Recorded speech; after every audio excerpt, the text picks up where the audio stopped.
Assalamualaikum warahmatullahi wabarakatuh. Bismillahirrahmanirrahim. Ya saudaraku, hari ini saya akan membacakan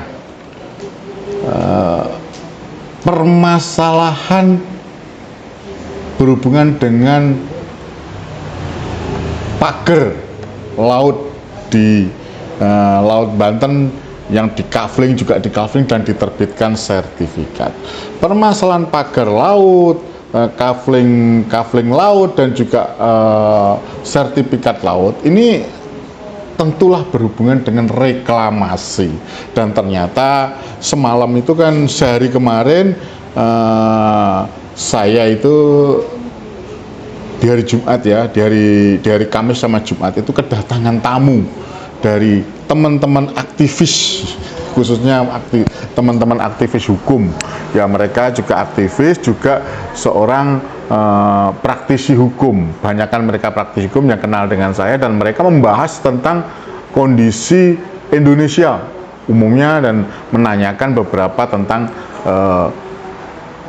sertifikat laut yang ada di Jawa Timur, khususnya Surabaya dan Sidoarjo. Dan saya diberikan sebuah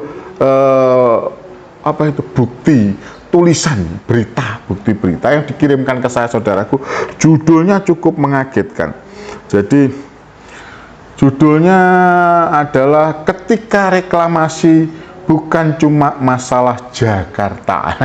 Ketika reklamasi ini pengurukan itu, dan ini ditulis oleh Rappler.com pada 28 April 2016. Jadi di sini menyebutkan bahwa dampak reklamasi Teluk Jakarta mencapai Banten, juga nelayan dan petani tambak merasa dirugikan. Ini pembukanya ya. Merasa dirugikan penambangan pasir yang kelak menjadi 17 pulau buatan. Ini sudah ada nih. Serang Indonesia. Kasus reklamasi tengah menjadi buah bibir masyarakat ibu kota beberapa pekan terakhir, terutama setelah terungkap adanya uang suap.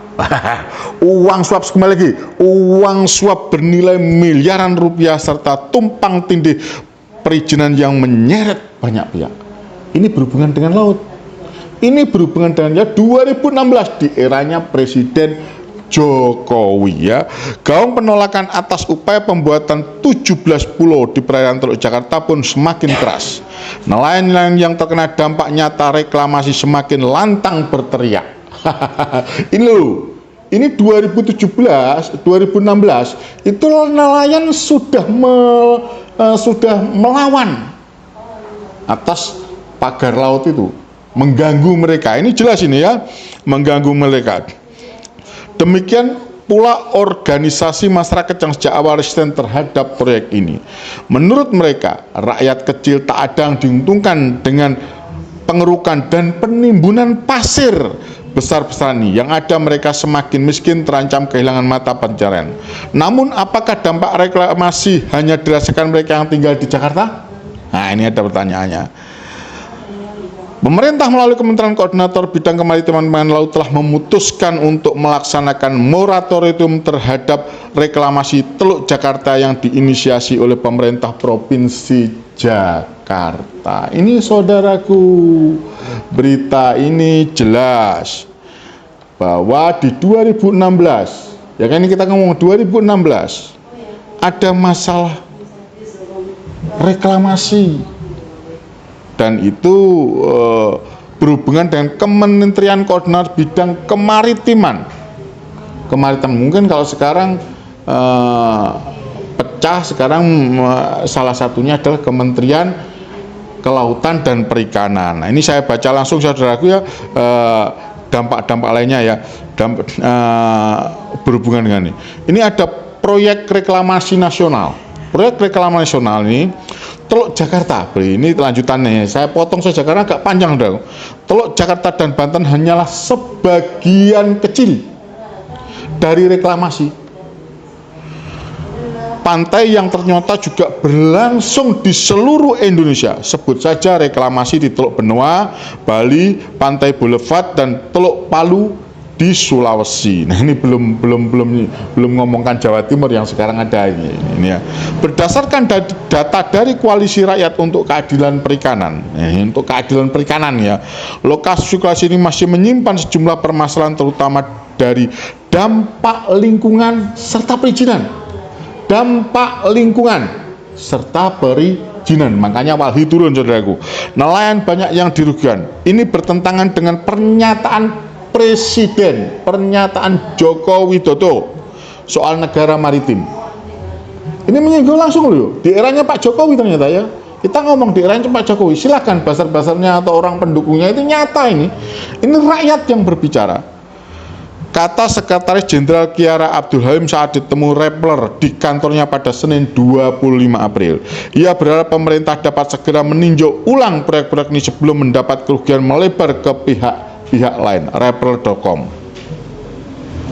Jadi di sini itu ternyata, saudaraku, kalau kita menghubungkan apa yang disampaikan oleh yang terjadi saat ini berhubungan dengan pagar laut, kaflingisasi laut, dan adanya penerbitan sertifikat laut, itu ternyata sudah dari tahun 2016 bermasalah dan rakyat bergolak. Makanya wahai Abu Janda, wahai Mu'annas Ali Alaidit, ini sudah bergolak, ini masalah hukum.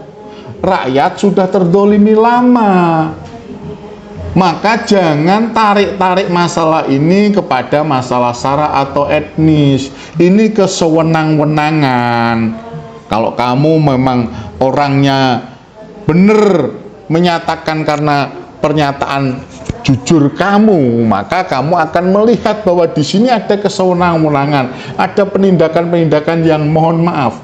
Kalau kamu baca di rapper sini, ini ya tuh, itu ada rakyat yang sampai ditembak pantatnya, ditembaki setiap kali mereka ini ada maaf, ini ada pernyataan.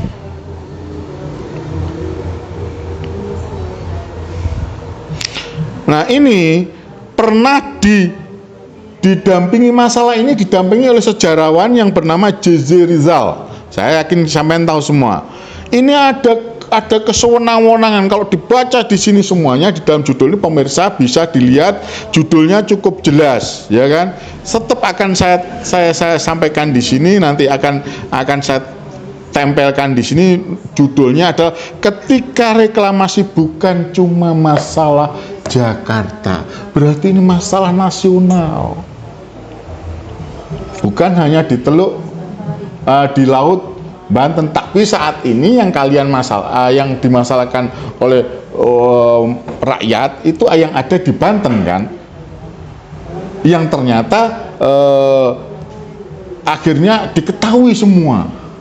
Nah, ini hubungannya sekali lagi, wahai Abu Janda laknatullah, wahai Mu'annas Alaidit, yang katanya Anda itu praktisi hukum, Anda melek hukum, bahwa ini masalahnya adalah masalah hukum, tidak ada kaitannya sekali lagi dengan masalah etnis maupun sara. Anda jangan membodoh-bodohi rakyat. Ini loh jelas. Ini jelas terbitnya ini di 2016. Jadi sekali lagi saudara-saudaraku, bahwa ini adalah permasalahan hukum.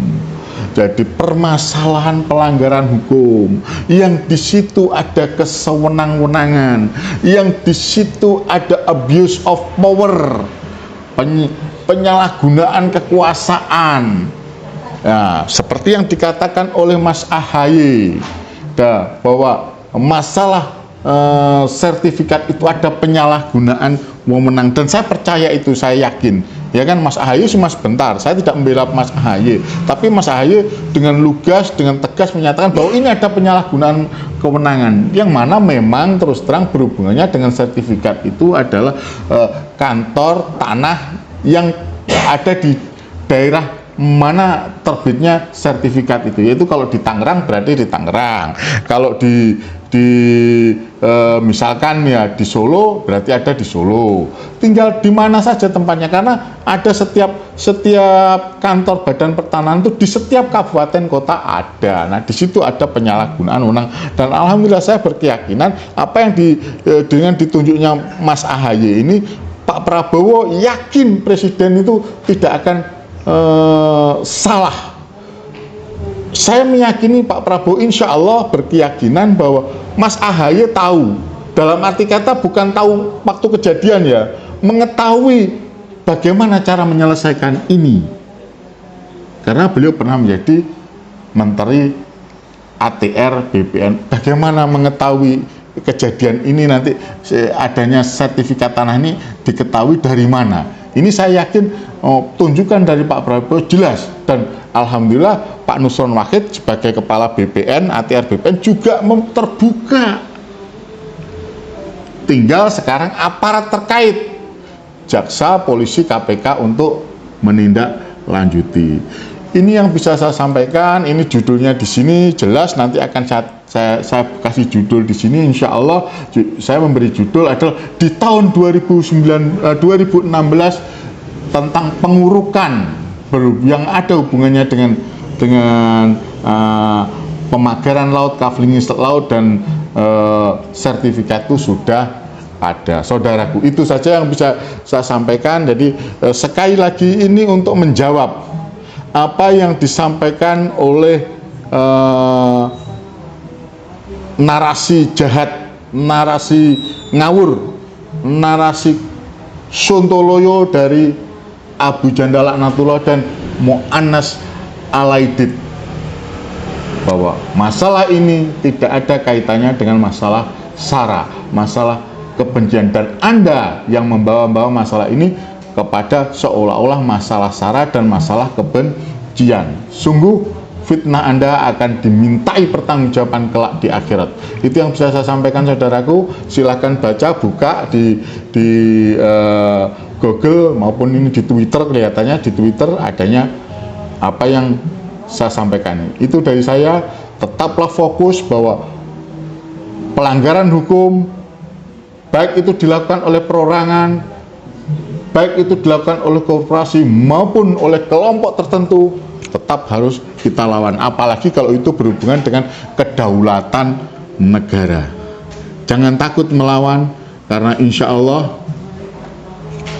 kita rakyat memang memiliki hak untuk ikut serta dalam penegakan hukum. Dari saya Cecep Muhammad Yasin, wong Kediri yang ada di Surabaya. Fisyabil haq fastabiqul khairat. Wassalamualaikum warahmatullahi wabarakatuh.